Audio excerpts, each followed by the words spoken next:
আসসালামু আলাইকুম সবাইকে। চলে এলো তালের সিজন।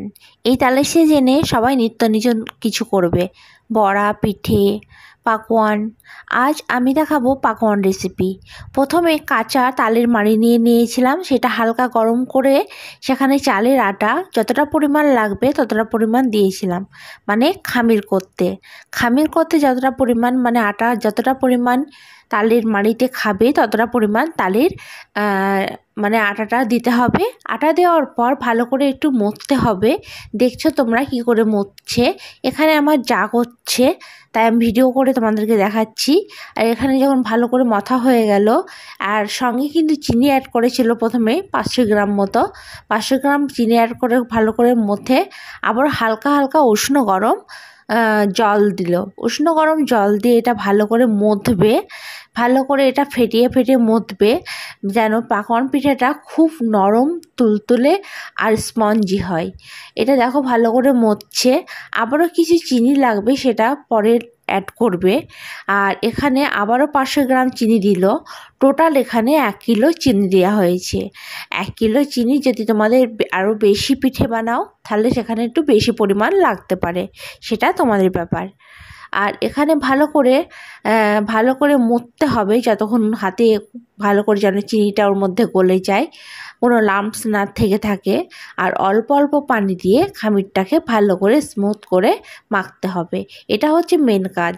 আর এটা করতে পারলে তোমার পাকোয়ান পিঠা খুব স্পঞ্জি আর খুব সুন্দর হবে। দেখতেই পাচ্ছ আবারও কিছুটা গরম পানি রাখলো। একবারই কিন্তু পানি দেওয়ার চেষ্টা করবে না, অল্প করে পানি দেবে আর হাতে মথে দেখবে একটা স্মুথ ব্যাটার যখন হয়ে যাবে, তখন তোমরা পাকোয়ান পিঠা তৈরি করার জন্য ব্যাটারটা রেডি হয়ে যাবে। তা এখনও প্রায় ব্যাটারটা হালকা রেডি হয়েছে। দেখা যাক পানি আর লাগছে কি না। হ্যাঁ, আর পানি অথচ লাগলো না। ব্যাটারটা তোমাদেরকে দেখিয়ে দেবো কীরকম ব্যাটার হয়েছে, কতটা ঘন কতটা পাতলা। দেখে নাও, খুব ঘনও না খুব পাতলাও না, যেরকম পিঠে তৈরি করতে একটা ব্যাটার করো সেই রকম। আর এই পাকোয়ান পিঠা খেতে কিন্তু অসম্ভব মজা হয়। আর এটা করা হয় মাটির হাঁড়িতে।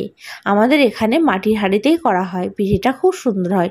প্রথমে সর্ষের তেল মাটির হাঁড়িতে দিয়েছিল, তারপরে ভালো করে সর্ষের তেলটা গরম করার পর একটা মাপ, মানে একটা কাপ, সেই কাপের সাহায্যে একটা মাপ করে নেওয়া হয়। সেই মাপ করে কাপের সাহায্যে এক বাটি করে দেওয়া হয়, আর একটা করে পাকোয়ান পিঠে তোলা হয়। দেখো পাকোয়ান পিঠেটা কত সুন্দর হয়েছে, কত সুন্দর একটা কিনারা তৈরি হয়েছে, আর দেখতে লাগছে কত ইয়াম্মি। আর এখানে আমরা চুলোতেই করি, কারণ এটা চুলোতেই বেশি টেস্টি হয়। গ্যাসে করলে ভালো হবে, কিন্তু চুলোর জিনিসের আলাদা টেস্ট। আবারও একটা দিয়ে দিল। এরকম করে তোমরা অল্প অল্প করে দেবে আর এটা তৈরি করবে। আর এখানে সরষের তেল অ্যাড করেছি, আর তেলটা একবারে সঙ্গে বেশি দেবে না।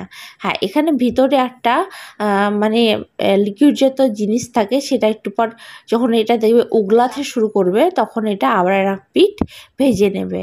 তারপরে দেখো এগুলো প্রায় হয়ে এসেছে।